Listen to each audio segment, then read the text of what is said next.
बिहार हे राजकारणाचं विद्यापीठ समजलं जातं. या राजकारणाच्या विद्यापीठातून अनेक समाजवादी नेते घडलेले आहेत.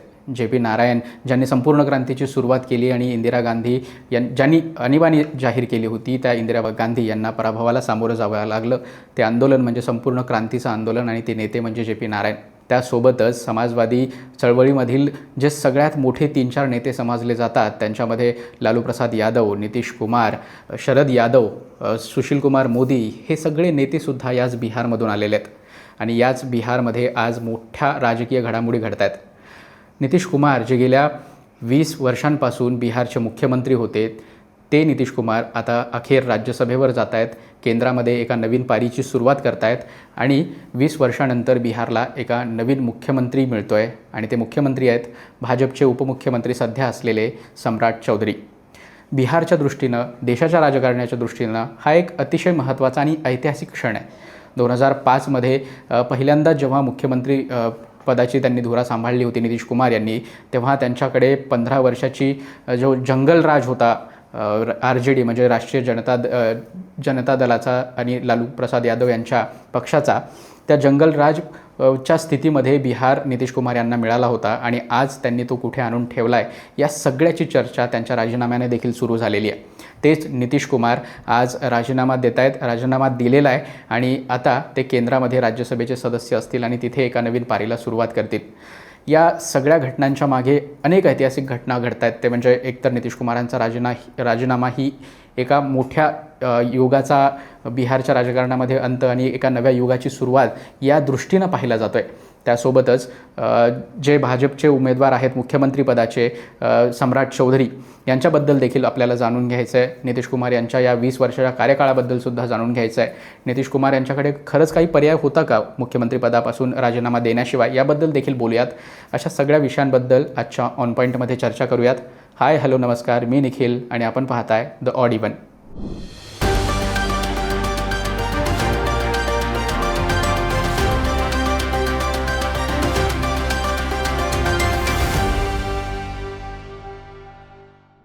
आज जेव्हा नितीश कुमार बिहारच्या मुख्यमंत्रीपदाचा राजीनामा दिलेला आहे, तेव्हा त्यांच्या कारकिर्दीकडे बघणं अत्यंत महत्त्वाचं ठरतं. नोव्हेंबर 2005मध्ये नितीश कुमार बिहारचे मुख्यमंत्री झाले होते. त्याच्या आधी देखील एका आठवड्यासाठी का होईना ते बिहारचे मुख्यमंत्री होते, पण तेव्हा बहुमत नव्हतं, त्यामुळे त्यांचं सरकार कोसळलं होतं.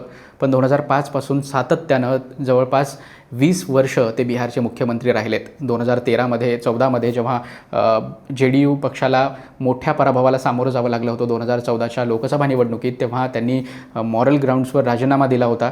9 महिने ते सत्तेपासून बाहेर होते आणि त्यांच्याच पक्षाचे JDUचे जीतनराम मांझी हे तेव्हा मुख्यमंत्री झाले होते. तो एक 9 महिन्याचा पिरियड सोडला तर त्याशिवाय इतर सर्व काळ मागील 20 वर्ष आणि 5 महिने जवळपास नितीश कुमार हे बिहारचे मुख्यमंत्री राहिलेले आहेत. या 20 वर्षात एकच मुख्यमंत्री असल्यामुळं, धोरणांमध्ये जे सातत्य असतं ते असल्यामुळं एक मोठ्या बदलावाकडे बिहारला घेऊन जाता आलं नितीश कुमार यांना. बिहारमध्ये महिला सुरक्षा, कायदा आणि सुव्यवस्था, त्यासोबतच पंचायत समित्यांमध्ये म्हणजे स्थानिक स्वराज्य संस्थांमध्ये महिलांना असलेलं स्थान, त्यासोबतच पोलीसमध्ये महिलांना असलेलं स्थान, या सगळ्या स्तरावर म्हणजे एकंदरीतच महिला सक्षमीकरण या स्तरावर मोठं काम हे नितीश कुमार यांच्या या 20 वर्षाच्या कार्यकाळात झालेलं आहे. नितीश कुमार यांनी सर्वात आधी जो मुलींचा शाळेमध्ये जाणारा जो रेशो होता, तो ड्रॉपआउटचं प्रमाण खूप मोठ्या प्रमाणात होतं, ते कमी करण्यासाठी प्रयत्न सुरू केले. ज्या मुली शाळेमध्ये जात आहेत त्यांच्यासाठी शिष्यवृत्ती सुरू केल्या. ज्या मुली 8वी किंवा 10वी 12वी यासारखे कोर्स पूर्ण करतायत, हे वर्ग पूर्ण करतायत, ग्रॅज्युएशनला जात आहेत, त्यांच्यासाठी वेगळ्या शिष्यवृत्ती सुरू केल्या. मुलींना शाळेत जाण्यासाठी सायकलची सुविधा उपलब्ध करून दिली. त्यासोबत पंचायत समित्या किंवा एकंदरीतच स्थानिक संस्थांमध्ये 50% आरक्षणाची तरतूद लागू केली, ज्यामुळे महिलांना पंचायत समित्यांमध्ये किंवा एकंदरीतच स्थानिक स्वराज्य संस्थांमध्ये स्थान मिळायला लागलं. देशाचा जर विचार केला तर बिहार सरकारमध्ये किंवा बिहार पोलीस प्रशासनामध्ये जेवढ्या प्रमाणात महिलांचं वर्कफोर्स आहे तेवढं कुठेच नाही आहे. साधारण 35% महिला कर्मचारी ही पोलीस विभागामध्ये बिहारमध्ये काम करतात. हे सुद्धा नितीश कुमार यांचं यश म्हणायला हवं. या माध्यमातून त्यांनी बिहारच्या महिलांच्या सक्षमीकरणासाठी पावलं टाकलेली आहेत. 2005पर्यंत जेव्हा RJDचं सरकार तिथे होतं, जंगलराजचा नरेटिव्ह होता, तिथे कोणीही सुरक्षित नाही असं बोललं जात होतं. त्याच बिहारमध्ये मुख्यमंत्री नितीश कुमार यांनी एक वेगळ्या वेगळ्या प्रकारची कायदा आणि सुव्यवस्था स्थापन करून दाखवली, ते देखील त्यांचं मोठं यश मानलं जातं. जीविका दीदीसारख्या उपक्रमांच्या माध्यमातून त्यांनी बिहारमध्ये अत्यंत चांगल्या पद्धतीनं ज्या इन्फंट मॉर्टॅलिटी रेशो म्हणतो किंवा चाइल्ड मॉर्टॅलिटी रेशो म्हणतो, मदर मॉर्टॅलिटी रेशो असतो, या सगळ्यांच्या बाबतीत बिहारनं अत्यंत चांगली कामगिरी केली. चांगली कामगिरी बिहार करू शकला याचं श्रेयसुद्धा नितीश कुमार यांना जातं. 2005 ते 2010 या काळामध्ये त्यांनी जी काही कामगिरी केली त्यासाठीच बिहारच्या जनतेनं त्यांना 2010मध्ये एका त्यापेक्षा मोठ्या मॅन्डेटनं निवडून आणलं. साधारण 121 जिथे बहुमताचा आकडा आहे, 242 जिथे विधानसभेच्या जागा आहेत, अशा बिहारमध्ये 2010 साली JDUला, जनता दल युनायटेडला, नितीश कुमार यांच्या जवळपास 110 जागा मिळाल्या होत्या. ते स्वतः बहुमताच्या जवळपास पोहोचले होते. ते नितीश कुमार आता मुख्यमंत्रीपदाचा राजीनामा देऊन केंद्राकडे जात आहेत. साधारण त्यांचं एक राजकीय कारकीर्द बघायची झाली तर 1985-84 साली ते पहिल्यांदा आमदार झाले, 1989मध्ये पहिल्यांदा खासदार झाले. तेव्हापासून सलग 5 टर्म ते लोकसभेचे खासदार राहिले. केंद्रामध्ये कृषी मंत्रीपद, रेल्वे मंत्रीपद, ट्रान्सपोर्ट मिनिस्टर अशी महत्त्वाची पदंसुद्धा त्यांनी या पूर्ण काळामध्ये सांभाळली. जवळपास ह्या सगळ्या कार्यकाळाचा त्यांच्याकडे अनुभव तर होताच मुख्यमंत्रीपदाशिवाय. त्यामुळंच त्यांचं हे जे संपूर्ण कार्यकाळ राहिला त्या सगळ्या कार्यकाळाला सुशासन बाबू म्हणून एकतर त्यांना प्रतिमा मिळाली, कारण संपूर्ण जो प्रशासन चालवलं त्यांनी ते अत्यंत चांगल्या पद्धतीनं उत्तम रीतीनं चालवलं. त्यामुळं त्यांची जी इमेज तयार झाली ती सुशासन बाबू अशी इमेज या पूर्ण काळामध्ये तयार झाली होती. नितीश कुमार आता बिहारच्या मुख्यमंत्रीपदाचा राजीनामा देऊन दिल्लीकडे जात आहेत. ते राज्यसभेचे सदस्य झालेले आहेत. राज्यसभेच्या सदस्यत्वाची त्यांनी शपथ देखील घेतलेली आहे. अशावेळी बिहारचा मुख्यमंत्री कोण हा प्रश्न सगळ्यांना पडलेला होता. आज म्हणजे 14 एप्रिलला भाजपनं त्यांचा मुख्यमंत्रीपदाचा उमेदवार जाहीर केलेला आहे. बिहारमधल्या भाजपच्या विधिमंडळ पक्षाची बैठक पार पडली. तिथे उपमुख्यमंत्री असलेले सम्राट चौधरी यांचं नाव विधिमंडळ पक्षनेतेपदासाठी जाहीर करण्यात आलं. त्यानंतर NDA घटक दलाची बैठक झाली. तिथे देखील सम्राट चौधरी यांच्या नावाची निवड करण्यात आली. आणि आता उद्याच म्हणजे 15 एप्रिल रोजी सम्राट चौधरी हे भाजपचे बिहारमधले पहिले मुख्यमंत्री असतील हे निश्चित झालेलं आहे.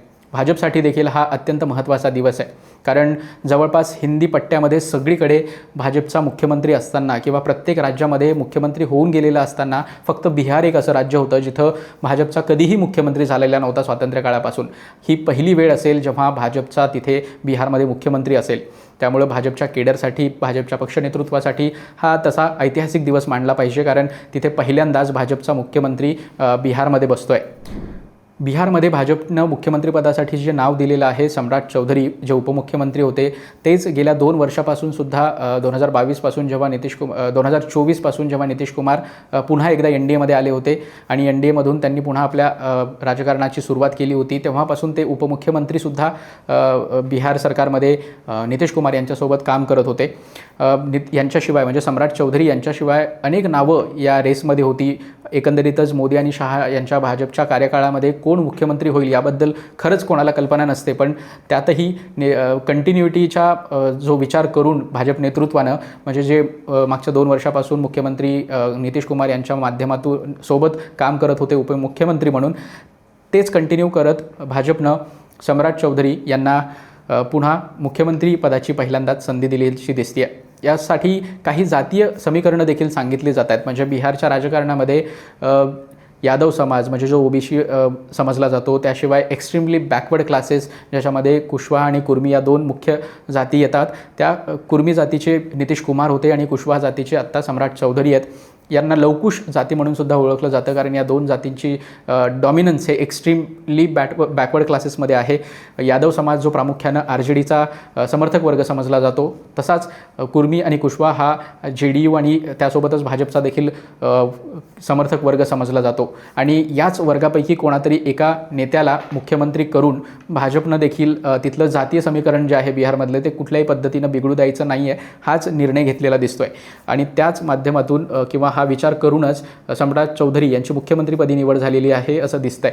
सम्राट चौधरी यांच्याशिवाय नित्यानंद राय जे सध्या केंद्रामध्ये MOS होम म्हणजे अमित शहा यांचे ज्युनियर मंत्री आहेत, मिनिस्टर ऑफ स्टेट आहेत होम मिनिस्ट्रीमध्ये, त्यांचं देखील नाव मोठ्या प्रमाणात चर्चेत होतं, परंतु ते यादव समाजातून येतात, त्यामुळं त्यांचा पत्ता कट झाल्याचं बोललं जात आहे. याशिवाय संजय चौरसिया जे 5 टर्म MLA राहिलेले आहेत पटनाच्या दिघा या असेंब्ली कॉन्स्टिट्युएन्सीमधून, त्यांचंसुद्धा नाव चर्चेत होतं. दिलीप जयस्वाल जे OBC कम्युनिटीमधून येतात त्यांचं देखील नाव चर्चेत होतं. 2025ची जी निवडणूक होती ती त्यांच्याच नेतृत्वात भाजपनं लढली होती. तिथे ते भाजपचे प्रदेश अध्यक्ष होते, त्यांचंही नाव चर्चेत होतं.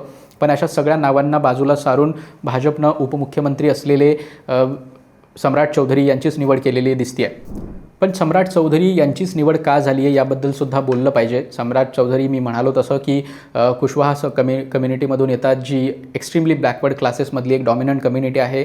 एक्स्ट्रीमली बॅकवर्ड क्लासेसचा हा बिहारच्या राजकारणामध्ये चांगलाच होल्ड आहे यादव समाजानंतर. त्यामुळं हे जे समीकरण होतं, लवकुश समीकरण, ते बिघडू द्यायचं नव्हतं. हे तर त्यांच्या निवडीसाठी एक प्रमुख कारण ठरलेलं आहेच.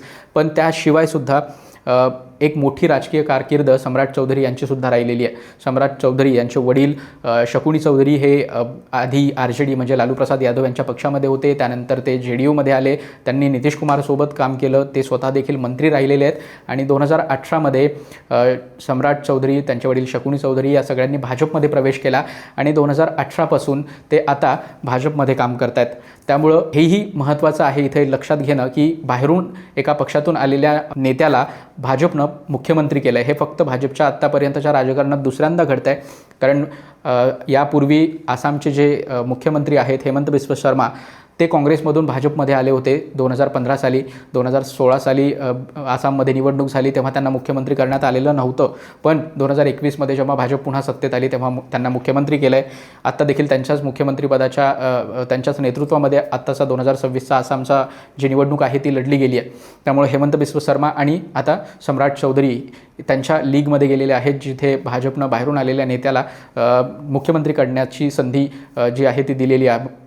यासोबतच भाजपनं काँग्रेसमध्ये असलेल्या अनेक नेत्यांना देखील मॅसेज दिल्याचं बोललं जातं आहे. जसं की राजस्थानमध्ये सचिन पायलट आणि कर्नाटकामध्ये DK शिवकुमार हे 2 प्रमुख काँग्रेसचे नेते आहेत, ज्यांना मुख्यमंत्रीपदाचं शक्य म्हणजे त्यांच्याकडे कॅपॅबिलिटीज असतानासुद्धा काँग्रेसमध्ये संधी मिळत नाही आहे. सचिन पायलट यांनी बंडखोरी करून पाहिलेली आहे याच्या आधीसुद्धा 2023मध्ये, पण तरीसुद्धा त्यांना मुख्यमंत्रीपद मिळालेलं नाही.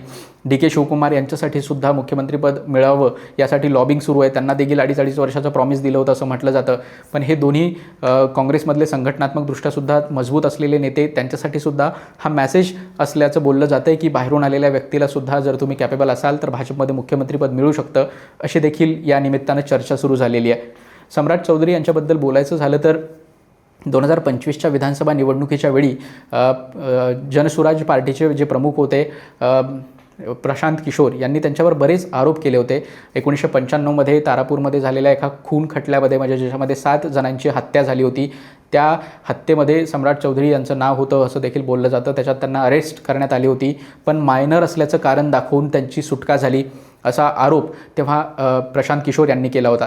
पण 2020च्या इलेक्शन ॲफिडेव्हिटमध्ये सम्राट चौधरी यांनी ते 50 वर्षाचे असल्याचं दाखवलं आणि मग 2020मध्ये ते 50 वर्षाचे असतील तर 1995मध्ये 26 वर्षाचे असले पाहिजे होते, तर ते 15 वर्षाचे कसे काय होते, असा सगळा आरोप या सगळ्या काळामध्ये त्यांच्यावर झालेला होता. पण तरीसुद्धा तिथल्या जनतेनं त्यांना पुन्हा निवडून दिलं या सगळ्या आरोपांच्या शिवाय, आणि ते आता बिहारचे नवे मुख्यमंत्री असतील हे सिद्ध झालेलं आहे. बिहारमध्ये भाजपचा मुख्यमंत्री बसत असताना ही सुद्धा चर्चा सुरू झालेली आहे की नितीश कुमार हे स्वतःहून या मुख्यमंत्रीपदाचा त्याग करून राज्यसभेचे सदस्य झालेले आहेत, की त्यांच्यावर काही प्रेशर होता, मोदी शहा यांचा काही प्रेशर होता किंवा भाजपचा काही प्रेशर होता, याबद्दल देखील चर्चा सुरू झालेली आहे.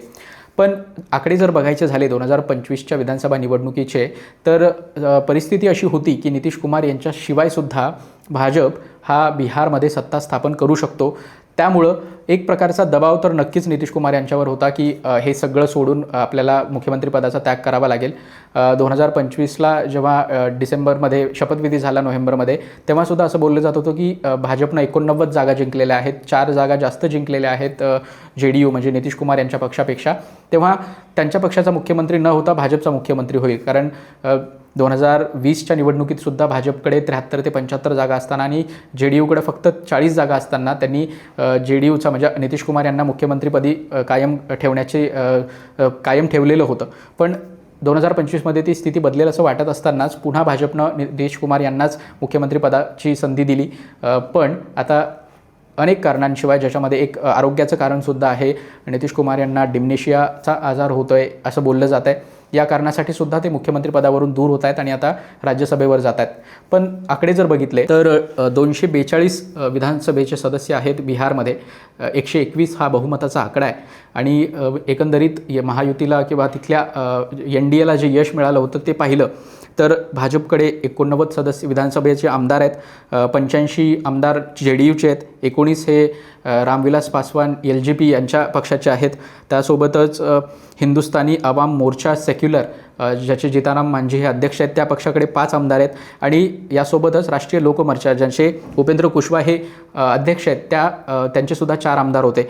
तर यातनं आपण JDU मायनस जरी केलं तरीसुद्धा इतर 4 पक्षांची मिळून भाजपला धरून 117 आमदार होतात. म्हणजे फक्त 3 ते 4 आमदार बहुमतापासून भाजप कमी होता.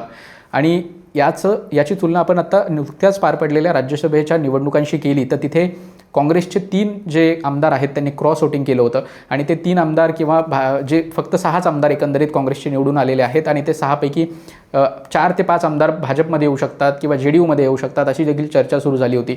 आणि हे 5-6 आमदार भाजपमध्ये आले असते तर भाजपकडे पुन्हा एकदा संपूर्ण बहुमत झालं असतं विदाऊट JDU किंवा नितीश कुमार यांच्या पक्षाशिवाय. त्यामुळं हा सुद्धा एक दबाव होता की अशा पद्धतीनं एक्झिट घ्यायची का एक ग्रेसफुल एक्झिट घ्यायची आणि ग्रेसफुल एक्झिट निवडलं आहे नितीश कुमार यांनी अशी देखील या निमित्तानं पुन्हा एकदा चर्चा सुरू झालेली आहे. पण कारण काहीही असो नितीश कुमार यांच्या जाण्यामुळं बिहारमध्ये एक मोठा पोकळी निर्माण होणार आहे. त्यानंतर नितीश कुमार यांच्या सावली ज्या प्रकारची त्यांनी एक आवरा तयार केला होता तो मॅच करणं येणाऱ्या कुठल्याही नेत्याला शक्य होईल का हे देखील पाहणं महत्त्वाचं असणार आहे. नितीश कुमार आता राज्यसभेत जात असले तरी ते मार्गदर्शक मंडळाचा एक सदस्य म्हणून बिहारच्या सरकारला मार्गदर्शन करत राहतील असं देखील बोललं जात आहे.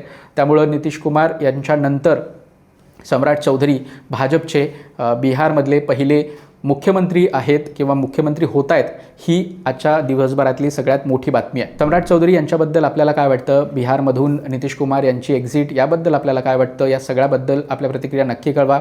आणि अशाच प्रकारचा माहितीपूर्ण कंटेंट पाहण्यासाठी देश विदेशातील घडामोडी जाणून घेण्यासाठी द ऑड इव्हेंटला लाईक, शेअर, फॉलो, सबस्क्राईब करायला विसरू नका. धन्यवाद.